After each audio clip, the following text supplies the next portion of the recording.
Thank you, and thank you for stepping into the future with me, as was mentioned. And I don't think I have the right presentation here on. Yeah.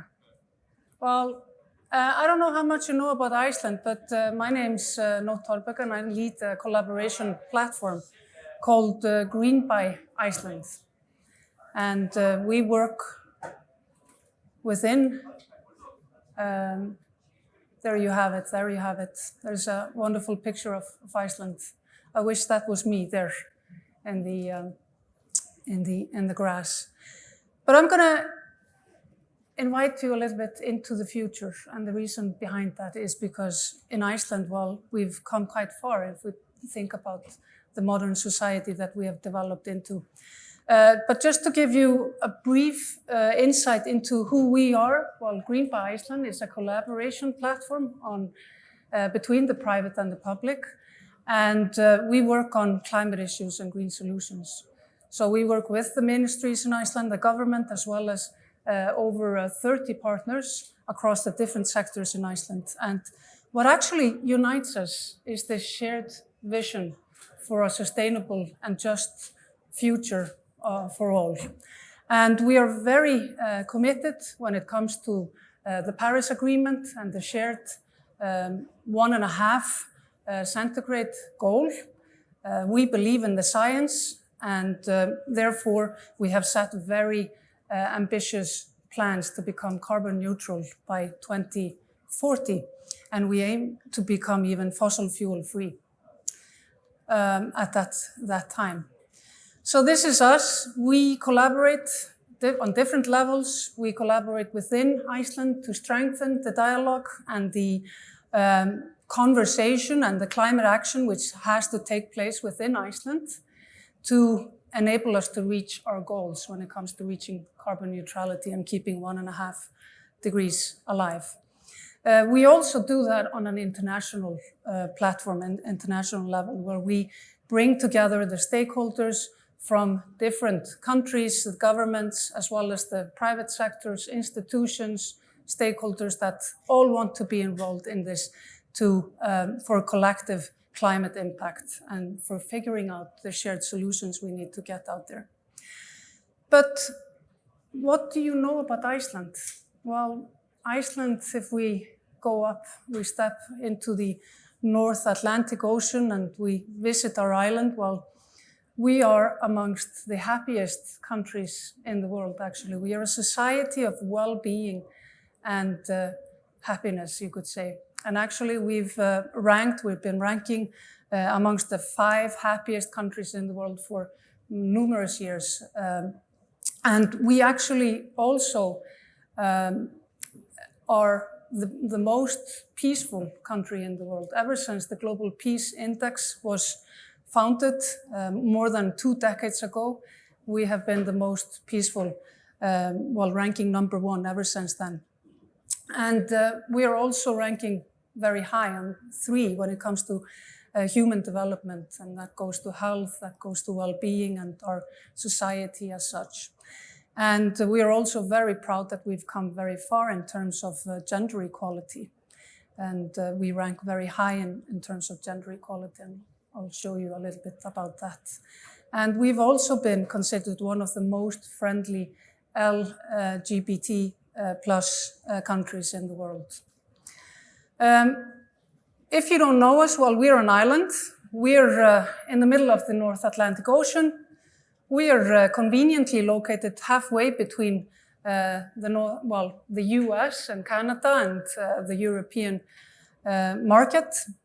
We are a very small nation. I mean, it's me, it's the people here in the room with me. We have one partner there, an Icelander, and the president of Iceland. And actually, according to the National Statistics Agency, we are 393,000 people in Iceland. So we're a small nation, but we actually have a big reach. We are also we have come, as I mentioned in the figures, quite far in terms of being a society of well-being and health. And This is us relaxing after a hard day's work in the swimming pools and the hot tubs, the heitipottar. And there are all over the country, around 200 of them in Iceland. And they are conveniently located all around the island. And the reason for why we are able to relax after a hard day's work is because we made very important decisions to develop our country early on. In the early 1900s, Iceland was among the poorest countries in Europe. But we were faced with crisis, just as most European countries and so many countries now are facing crisis because of the geopolitics and the instability in the world. So we really looked inwards at that point. We were very dependent on oil, on peat, and coal in those days, and we thought, what can we develop for local resources? So we ventured into using the natural resources that Iceland has to offer and harness those to develop into, you could say, and throughout that path we developed into the modern society we are today. And these are just examples of the types of projects we went into. We see like the first hydroelectric power station, which was already installed in Reykjavik in 1921. And the first project here is in the town of Reykjavik, 1929, where we took warm water from warm water resources close by the city and installed the first ever large central heating system in town. It was used for the primary school and for a swimming pool, of course, one of the oldest ones, and the National Hospital as well. And these were really breakthrough initiatives.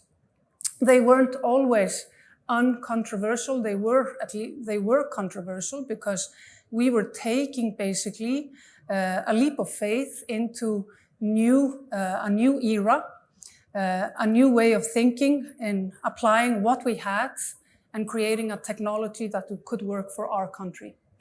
And this is the new morning newspaper that you see in 1938, where it says, vote for geothermal. It was a heated debate in those days. So I can tell you that, of course, it was a debate in those days, but today nobody is really debating about these courageous decisions which the politicians, the government, the municipality, and the private sector coming in with investments took when they went down this path together.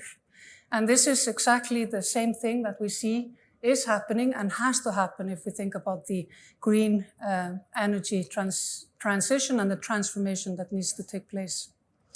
You can see how we've then developed in terms of replacing the fossil fuels in the blue area here, the coal and the oil, replacing it gradually from early on in the 1930s until the modern days today. Geothermal has had a very big part of that, but I would encourage any nation to consider what their local resources are, because the local resources, that's the key to build on. And we have hydro as well, of course. As a result, 100% of our house heating and our electricity production is based on renewable energy. And you can see the split here, how big of a proportion comes from the geothermal. It's about 90% for the house heating and 30% for the electricity generation.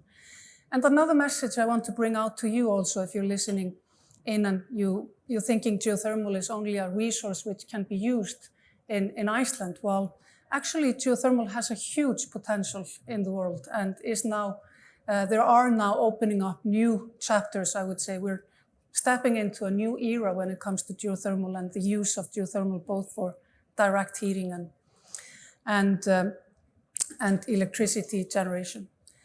So this is what the sky of Iceland looked before we went into the transition. And unfortunately, polluted air is really a worldwide problem still today in many, many countries.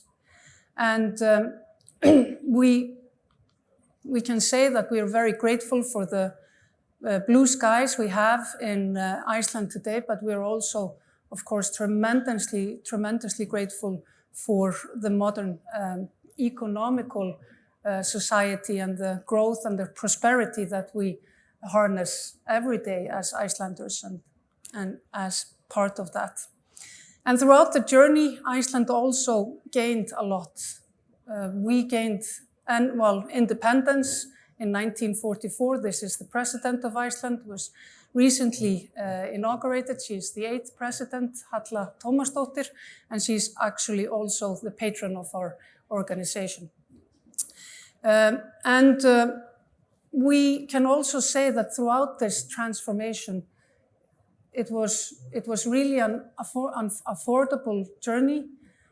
We brought down the costs eventually. Of course, the initial investments were big, but gradually the costs came down, and we made a lot of other progress, like the fact that women in the early 1900s, they would be doing the laundry, but this is a picture of the 3 presidential candidates that together accumulated 75% of the votes in Iceland now in this spring's election, and Ms. Halla Tómasdóttir was elected. So you can come quite far also when developing a society and thinking about all the factors that you have to counter in. Another a key topic or take away from this is that not only were the costs, long-term costs, beneficial for us. I mean, on an annual basis, we're saving around 3% of our GDP because we're using geothermal, just to give you an idea. Well, we're also looking at very stable access to energy, and energy security is so important in today's societies. And you can say that whilst other countries were having maybe a 4-fold cost increase on the energy a couple of years ago, Iceland didn't really feel that, wasn't impacted by that. And well, with the exception, of course, of the fossil fuels that we're still using for the transportation. But other countries had to put a lot of money into the direct support to mitigate this crisis. Another takeaway also is that even if we did not start this journey from an environmental perspective, and I don't know if you noticed, but in the newspaper they were showing the skies, going from polluted skies to clear skies. Well, we recognized that in those days, but I don't think we recognized, the significant impact it had and would have on, the emissions that we have on an annual basis in Iceland.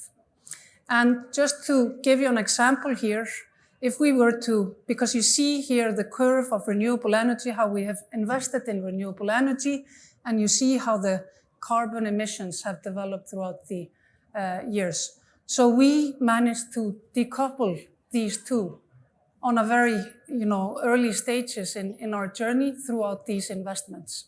And this is what needs to happen in other countries throughout the entire world because of renewable energy investments. If other countries were able to achieve that same progress and same results as us, we would already see a 70% reduction worldwide. If we think about the industries worldwide, 70% reduction. So that's why we're saying that Iceland is a blueprint of renewable energy success. We need to really recognize going down that path. We've also seen a lot of new solutions coming out of this. This is the largest geothermal plant in Europe, Hellisheiði, and they both provide heat and electricity, and they are now developing an ecosystem of companies around them where the waste of one becomes the value for another. So there's circular application across the entire value chain within their businesses. And it's also providing a new new platform for new businesses to grow and new export industries for Iceland. And throughout this path, we've also been able to continue on the path of innovation. We have become a hotbed of innovation because of the favorable conditions with the renewable energy, the land, and the people skills, and so on. And today we're really